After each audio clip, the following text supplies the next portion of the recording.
As a mom, you always get so wrapped up in your kids' and spouse's life, ensuring their needs are met while yours are set aside. These needs could be different for everyone else, but it all revolves around mental, physical, emotional, and social health. If you're new to this channel, hi, my name is Candy, and welcome to this amazing community. Please consider joining us by subscribing and liking this video. So today I'm going to share with you some of the 6 healthy habits that you will need to add in your life as a mom, things that will add you more joy in 2024 and hopefully more years to come. I'm hoping that by the time you finish watching this video, you're going to apply 1 or 2, if not all of these habits in your life. So without further ado, let's dive in.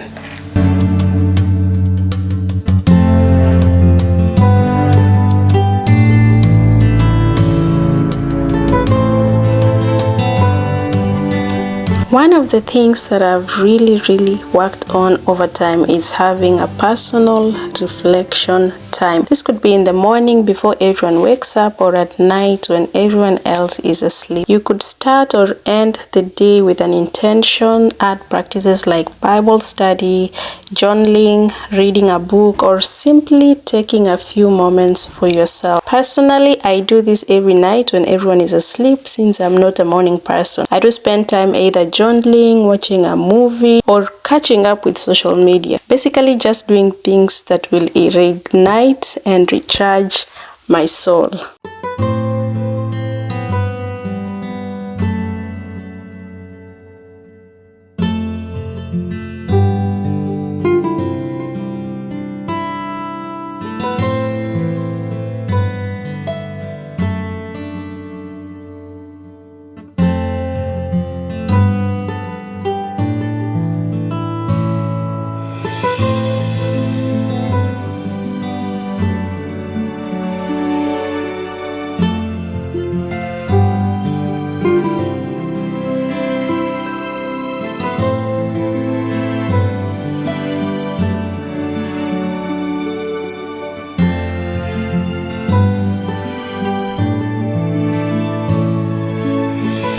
Something else that I've really worked on, especially over the last 1 year, is prioritizing my mental health. I always say that it's good to seek support when needed. You know that it's also okay not to be okay. I think this is a phrase that we hear most of the time out here. It's okay not to be okay. It's good to nurture a positive mindset. Drink a lot of water if you need to. Talk to someone you trust whenever you feel overwhelmed as a mom. And I always believe that part of boosting our mental health is basically doing activities like going to the gym, exercising, cooking, reading a book, listening to some soothing songs, going to church, or basically just meeting people, which will be an added extra boost of encouragement and understanding. I remember last year, I don't know if I've shared this before on my channel, but last year I almost had a mental breakdown, and this was a result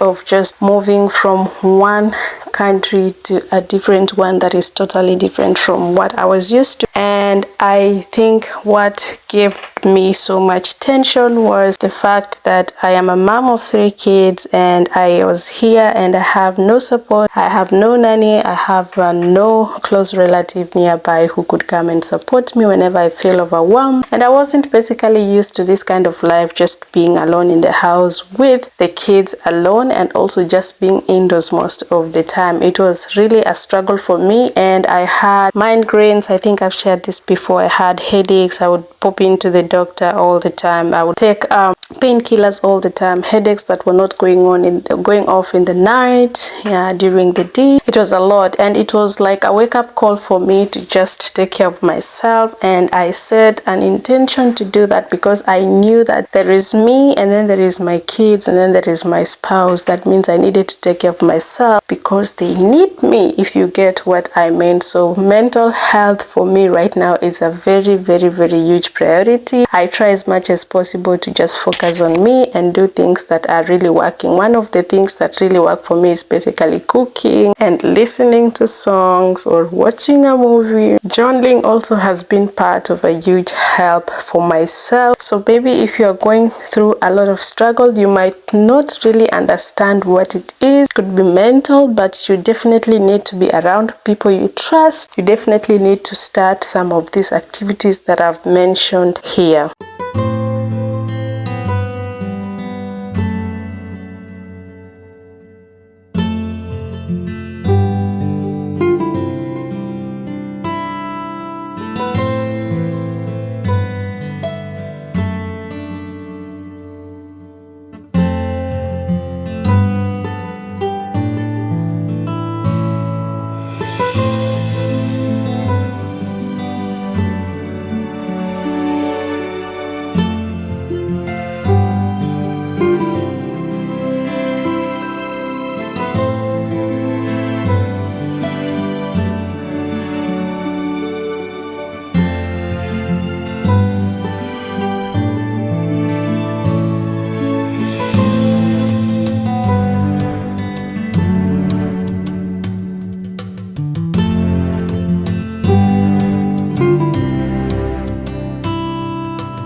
Something else that I have struggled really working on, and I know that most moms have really struggled with this, or you do struggle with this even at this particular time when you're watching this, is setting boundaries. Whether that means setting boundaries for yourself, setting boundaries with your kids, setting boundaries with your spouse. It's really becoming a challenge, but it's something that I've really worked on over time, and I am glad to say that I've seen results. So basically, I know that as a mom, it's so easy to say yes immediately and regret it later because we don't want to hurt our kids or we don't want to hurt our spouses. But it's important to know and respect your boundaries no matter the outcome. If you know that it's good for you, it is so good to just go for it. This is basically a practice that you need to incorporate in your life to prepare yourself to always learn to choose yourself and know that no matter the outcome, whether the kids are going to feel left out, whether the kids are going to feel hurt, whether your spouse is going to feel hurt, they will definitely come to understand over time. Basically, it's going to help you get more of what you want and less of what you don't want. If you understand what I mean, you will get more of what you want and less of what you don't want, and you will have dealt with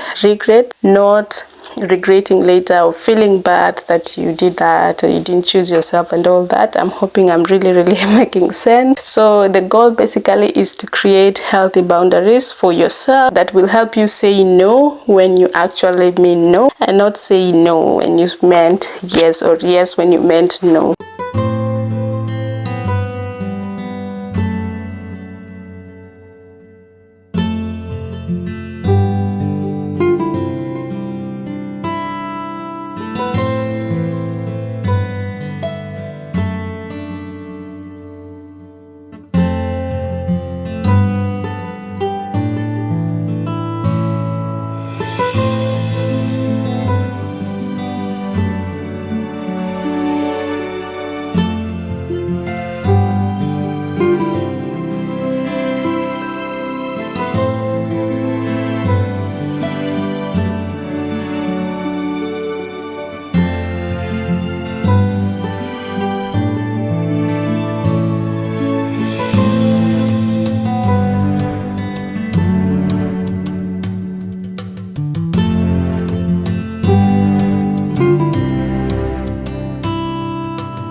this next point is something that I always stress to mothers, those who are closer to me, whether it's my friend or my sister. I always say, leave the house. Leave the house. You need it.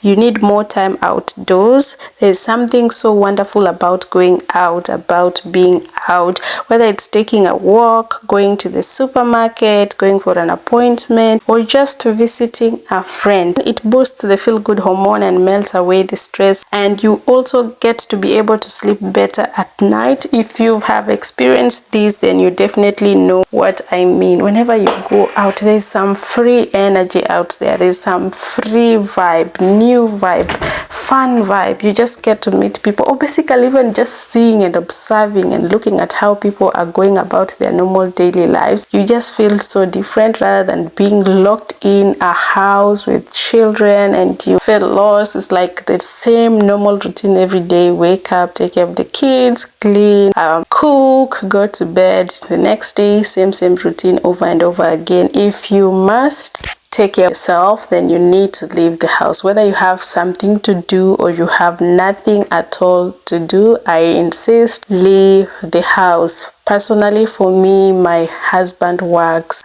from Sunday to Thursday, so that means he's off during Friday and Saturday, and I usually make an intention to ensure that on Fridays I get a chance to go out. Whether I want to go and window shop, I don't need to buy anything. I can just go to a supermarket, drive myself there and just see what is there and bookmark things that I would want to go and buy later on, or just basically going to the gym or taking a walk. I always try to do this, although I know that I don't do it much often, but I always try to ensure that I go out. It just clears your mind of every tension, of every stress, and you just feel so good when you are back in the house.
The fifth habit is building more positive relationship. Whether this is online or offline, try as much as possible to find a place or someone that will be a source of encouragement or positive energy boost to your life. Being a mom can be so isolating at times, and this in the end can cause the mental health issues that we talked about.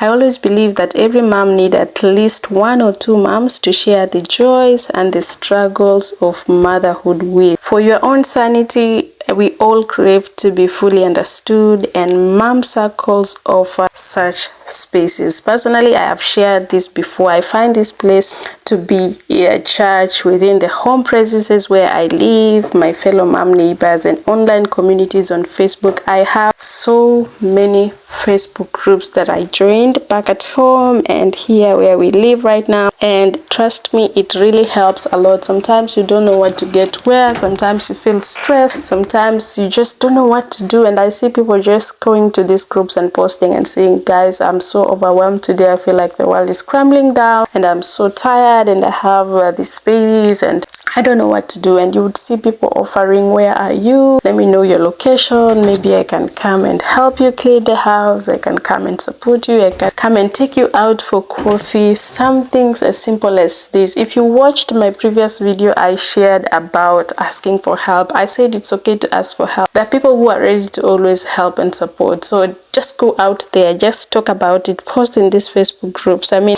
I know myself, I am a very reserved person. I don't share much, especially in spaces that I am not comfortable with. And if I am comfortable, then you definitely know that I also share a lot. I just open up. And maybe this will be something that you want to do, and always just try as much as possible to plug and focus on relationships that will bring you more joy and challenge you to be the best version of yourself.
And lastly, guys, just learn to give yourself more love and more self-positive talk. Before I became a mother, I was so good at this too. When babies came, not one, not two, but now 3. It just made me question a lot about myself at a personal level. I honestly forgot who I was as a person, and my life started revolving around the 3 amazing human beings. Everything I did, said, or bought was all about them. I mean, even now I still have the same thing, but I'm better now. I made mistakes. I felt guilty. I thought I was not a better person. I actually didn't know that I was judging myself as a mom and not as a person. You know, guys, this is something that we do confuse as moms. There is you as a mom, and then there is you as a person. But when we become mothers, we tend to summarize all this thing into one. I'm a bad person, I'm a bad this. And it's basically being a mom. There are people who are bad mothers, there are people who are good mothers. You know, I believe that. But as much as that, however that looks like for you, I also know that our kids tend to see us as us. There's nothing as being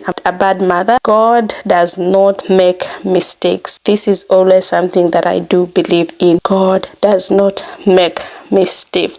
We live in a purpose-driven life. There's a woman, there's a mother, and we are never created to be perfect. I am what my kids need, and I am what they see, and for me that is enough, and I own that. As a mom, you need to stop worrying about what other people think about and focus on your self-growth. Forget all the insecurities and start loving yourself, period.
I really hope that these habits have resonated with you somehow, and I hope that you will get to pick one or two, or just pick the easiest one that you think you can work on until it becomes part of your life. So this, guys, marks the end of our video, and I hope you've really enjoyed watching it and just going through the habits with me. Let me know on the comment section what you think about these. Which habits are you struggling with, or basically share some of other habits that I didn't get to share on this video that you think our mothers can help, can work on. Basically, you don't know who you're going to help. I'm really hoping that you've had a good time. Please don't forget to subscribe if you haven't. Like this video, and above all, guys, do share it with your family and friends, and let's help a mom out there, or basically anyone you think this video would be of great importance to. Until next time, guys, stay blessed, stay safe, and bye bye.